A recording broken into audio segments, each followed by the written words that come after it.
Ni nzuri, naomba nikujulishe uko mubashara kwenye Sports Extra kama nilivyokujulisha awali. Ahmed? Yes, hello. Naomba nikujulishe uko mubashara kwenye kipindi cha Sports Extra. Sawa. Na endeleaje kwanza na maandalizi ya timu hususan kwenye finali, lakini kwanza kabla ya hapo nikupongeze kwa ushindi wa leo. Asante sana. Nashukuru. Tunaamini kwamba michezo inayoendelea kwa sasa mnaitumia kama maandalizi ya mchezo muhimu na mkubwa ulioko mbele yenu, licha ya kwamba mashindano yote ni ya kwenu. Ahmed, mmepokeaje taarifa ya serikali ya kukabidhiwa ndege maalumu itakayowapeleka Morocco? Kwanza ni jambo la kushukuru sana kupatiwa usafiri huu wa ndege. Kila mmoja nafahamu namna ambavyo jiografia imekaa vibaya kutoka Tanzania kwenda Morocco. Inakulazimu utoke hapa aidha upitie Qatar ama upitie Dubai ama upitie Ethiopia ama upitie Uturuki. Utoke hapo ni mwendo masaa 5 kutoka hapa mpaka Uturuki ama hapa mpaka Dubai ama hapa mpaka Qatar. Ukitoka hapo masaa mengine 3 kutoka katika mji mmoja wapo kwenda mpaka Casablanca. Utoke Casablanca uchukue ndege nyingine uende tena mpaka katika mji wa Oujda. Utoke hapo ndo uanze safari ya kwenda Berkane. Kwa hiyo ni safari ndefu kwa kutumia usafiri wa kawaida wa ndege hizi za abiria. Kupata ndege maalum ambayo inakutoa pointi moja ambayo ni Dar es Salaam moja kwa moja inakufikisha aidha Casablanca ama Oujda ni jambo kubwa kweli ambapo tunaokoa masaa mengi ambayo tungeyapoteza tukiwa njiani. Na kwa kuzingatia hilo basi hatuna budi sisi Simba Sports Club kuanzia bodi ya wakurugenzi, wanachama, mashabiki, viongozi pamoja na wachezaji kuishukuru serikali ya Jamhuri ya Muungano wa Tanzania chini ya Mheshimiwa Rais Mama Samia Suluhu Hassan kwa kujitolea na kutupa ndege hiyo ambayo kwa kiasi kikubwa inatupunguzia mzunguko wa safari. Lakini faida nyingine ni kwamba tunakuwa na uhakika wa kusafiri na watu wengi zaidi hasa kwenye eneo la mashabiki. Kwa hiyo ni jambo jema na sisi kama Simba Sports Club tumelipokea hili kwa faraja kubwa, na kwa dhati kabisa namshukuru Mheshimiwa Rais. Ameonesha ya kwamba anafanya kwa vitendo kuipambania Tanzania, anafanya kwa vitendo kuweka mazingira mazuri vijana wake twende tukapambane sawa katika mechi yetu ya finali. Awali taarifa zilieleza huenda kikosi kingeondoka Dar es Salaam tarehe 12. Sasa pengine kuna mabadiliko yote, Ahmed? Bado sijapata taarifa ya mwisho kutoka kwa viongozi wangu ni lini hasa timu itasafiri, lakini ni kati ya tarehe 12 ama tarehe 13 alfajiri. Nikipata ratiba ya mwisho basi nitakujulisha. Pascal, kuna nafasi kwa mashabiki wanaokusikiliza sasa ambao pengine uwezo wao unawaruhusu kuichangia timu yao na kuwa sehemu ya safari hii ya kihistoria, Ahmed? Yes, nafasi ipo na muda si mrefu kuanzia sasa tutaweka kwenye mtandao wetu wa kijamii namba za simu ambazo watu wote wanaohitaji kusafiri nasi kuelekea Morocco basi watapiga namba hizo za simu na watapewa maelekezo yote namna gani wanaweza kusafiri na timu yao kuelekea Morocco. Kwa hiyo wanasimba wale wote ambao wana nia ya kutaka kusafiri muda huu yani saa 4 hii tutaweka tangazo hilo sanjari na namba za simu ili watu waweze kupiga na kupewa maelekezo tayari kwa ajili ya safari. Huenda kwangu ikawa ni mapema kukuuliza swali hili, Ahmed, lakini miaka yako 3 katika majukumu ndani ya Simba bado hatuja kushuhudia ukinyanyua kwapa. Mechi hii kwako inamaanisha nini katika historia na safari yako ya usemaji hapo klabuni?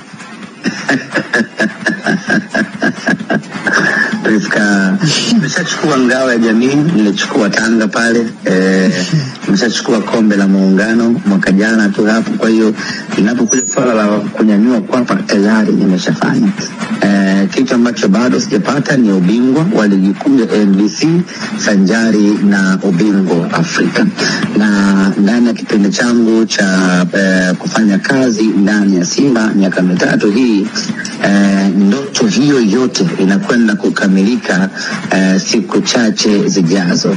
Tarehe 25 ndoo ya Afrika kwa mapenzi yake Mwenyezi Mungu inakuja Simba Sports Club. Tarehe 15 Juni ndoo ya ligi kuu ya NBC kwa mara ya kwanza na ikamata ndani ya Simba Sports Club. Kwa hiyo tumebakisha muda mchache mno, Priska, niweze kutimiza malengo yangu binafsi kama msemaji, lakini malengo ya taasisi kwa ujumla, kwa maana ya ubingwa Afrika na ubingwa wa ligi kuu ya NBC. Lakini lazima tuseme kwa mapenzi yake Mwenyezi Mungu. Umelisahau kombe la CRDB Ahmed, una nafasi pia kulichukua. Nalo tunalo hilo. Nakushukuru kwa muda wako na kutakia maandalizi mema na usiku mwema Ahmed. Asante sana. Kuna kitu umenikumbusha hapo. Mimi unazungumza kuhusu mataji ambayo Simba wana nafasi ya kuyachukua kama wakichukua.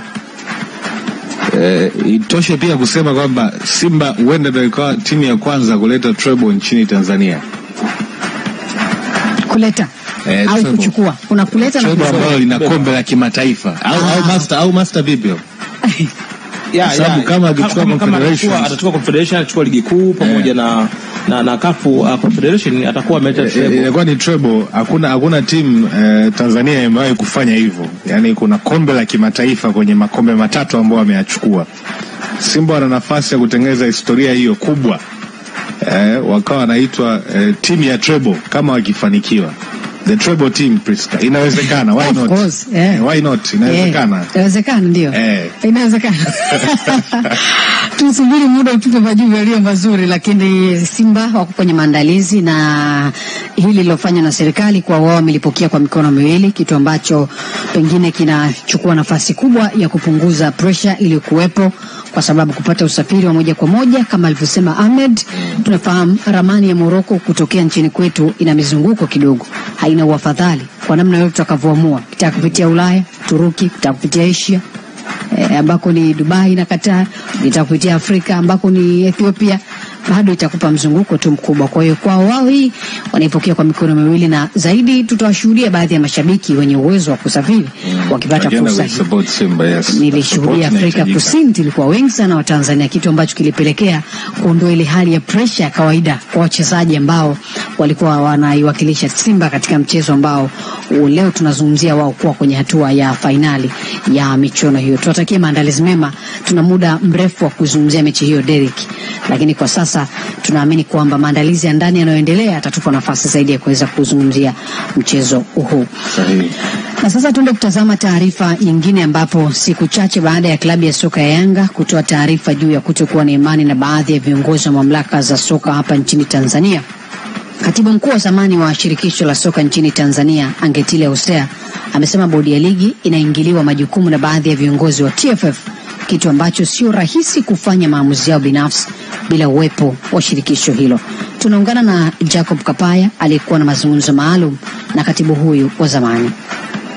Katibu mkuu wa zamani wa shirikisho la soka nchini Tanzania TFF, ambaye ni Angetile Hosea, ameeleza nini ilikuwa sababu ya kuanzishwa kwa bodi ya ligi, huku akiweka wazi nini imekuwa sababu ya kuingiliwa majukumu kwa bodi hiyo. Kuna kitu kiko wazi kabisa kwamba bodi ya ligi si independent kama tulivyokuwa tunatarajia wakati tunaianzisha.